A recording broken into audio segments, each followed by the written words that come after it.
para sa mga may sakit. Sa ngalan ng Ama at ng Anak at ng Espiritu Santo. Amen. Ama naming makapangyarihan, Ikaw ang nagbigay sa amin ng buhay. Ikaw rin ang may pinakakakayanan na alagaan ng aming buhay. Ano man ang pag-iingat na gawin namin, masustansya man ang mga pagkain na kinakain namin, sapat man ang oras ng mga pahinga namin, dekalidad man ang mga gamot, pati na mga bitaminang iniinom namin, magagaling man ang mga doktor na tumitingin sa amin, Ikaw pa rin ang may pinakakayanang magdugtong at mag-alaga sa buhay namin. Ikaw ang aming pinakadakilang manggagamot at ang iyong pagmamahal ang aming pinakamabisang kamot.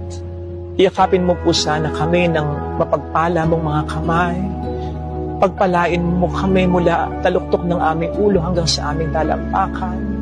Pagpalain mo ang bawat parte ng aming katawan, ang bawat sistema, ang bawat selula, upang ang lahat ng ito ay sama-samang maapektuhan at kumana sa paraang makabubuti sa aming kalusugan. Gabayan mo ang mga doctors at nurses na sa amin ay tumitingin at nag-aalaga. Maibigay nawa nila sa amin ang mga tamang payo at gamot. Kumalaw ka sa pamamagitan nila at yun ay maramdaman namin upang hindi man mawala ay mabawasan ng malaki ang aming mga takot at pag-aalala. Sinabi mong kami magtiwala sa iyo. Tulungan mo po kami